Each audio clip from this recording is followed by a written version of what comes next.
السلام علیکم ورحمۃ اللہ وبرکاتہ نحمد و نصلی علی رسول الکریم اما بعد فاعوذ باللہ من الشیطان الرجیم بسم اللہ الرحمن الرحیم لقد کان لکم فی رسول اللہ اسوۃ حسنہ رسول اللہ صلی اللہ علیہ وسلم کی زندگی میں آپ کے لیے بہترین نمونہ ہے۔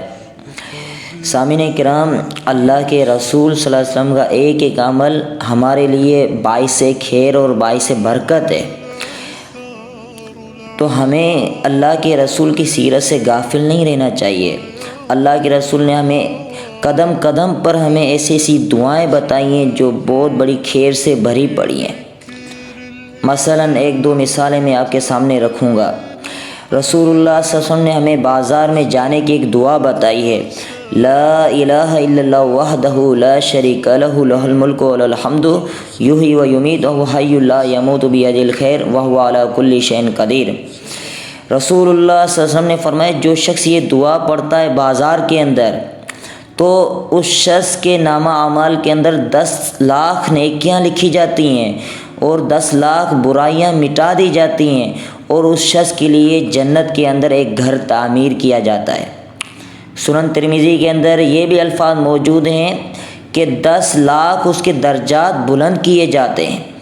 اتنی عظیم برکات والی دعا ہم بازار جو ہے جاتے رہتے ہیں، ہمارے کام پڑتے رہتے ہیں، لیکن اتنی بڑی نیکیاں جو ہیں ہم کیوں ضائع کر رہے ہوتے ہیں؟ اگر ہم اللہ کے رسول کی سیرت پر عمل کریں تو بازار میں ہم اپنا کام بھی کر کے آ جائیں گے، اور 10 لاکھ نیکیاں بھی ہمارے نامہ اعمال میں لکھی جائیں گی، اور 10 لاکھ برائیاں بھی مٹا دی جائیں گی، اور ہمارے لیے جنت کے اندر ایک گھر بھی تعمیر ہو جائے گا۔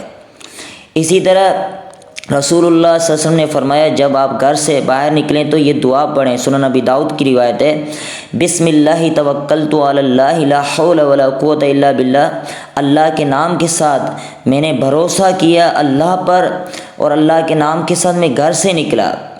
لا حول ولا قوت الا باللہ، نہ نیکی کرنے کی طاقت نہ گناہ سے بچنے کی طاقت مگر اللہ کی توفیق کے ساتھ۔ تو اللہ کے رسول نے فرمایا ہدیت و کفیت و حفظت، جب بندہ یہ دعا پڑھتا ہے بسم اللہ توکلت علی اللہ لا حول ولا قوت الا باللہ، تو اس شخص کی ہدایت کی جاتی ہے، اس شخص کی کفایت کی جاتی ہے، اس شخص کی حفاظت کی جاتی ہے، حتیٰ کہ شیطان جو ہے وہ دور ہو جاتے ہیں، اور ایک دوسرا شیطان کہہ رہا ہوتا ہے اس شخص کو کیسے آپ گمراہ کر سکتے ہیں، جس کی حفاظت کی گئی، جس کی کفایت کی گئی، اور جس کو ہدایت دی گئی۔ تو یہ بھی بہت بڑی عظیم برکات والی دعا ہے کہ انسان جب گھر سے باہر نکلتا ہے تو یہ دعا پڑھے تو انسان کو ہدایت دی جاتی ہے، اور انسان شیطان سے محفوظ ہو جاتا ہے۔ لیکن ہم اس دعا سے بھی غافل ہیں۔ میرے پیارے بھائیو، اس دعا کو یاد کریں اور اللہ کی رسول کی سیرت پر عمل کرتے ہوئے عظیم برکات کی دعاؤں کے عظیم فائدے حاصل کریں۔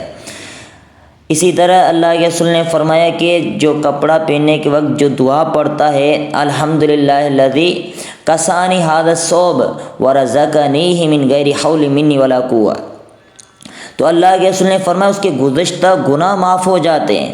یہ بھی سنن ابی داؤد کی روایت ہے۔ معمولی دعائیں ہیں لیکن اس کی عظیم برکات ہیں۔ ایک دعا جو ہے ہمارے گناہوں کی معافی کا سبب بن رہی ہے، ایک دعا جو گھر سے باہر نکلتے وقت انسان پڑھتا ہے شیطان سے محفوظ ہو جاتا ہے، انسان کو ہدایت دی جاتی ہے، انسان کی کفایت کی جاتی ہے۔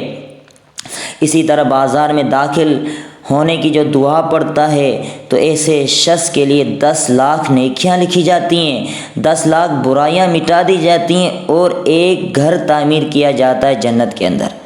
تو میرے پیارے بھائیو، جو شخص جنت میں داخل ہوگا اس کے لیے جنت کے اندر گھر تعمیر ہوگا، یہ ہمارے لیے سبب بنے گی، ہم جنت کے اندر بھی داخل ہوں گے۔ تو اللہ رب العالمین ہمیں عظیم دعاؤں کو یاد کرنے کی توفیق عطا فرمائے، اس پر عمل کرنے کی توفیق عطا فرمائے۔ وآخر دعوانا ان الحمد للہ رب العالمین۔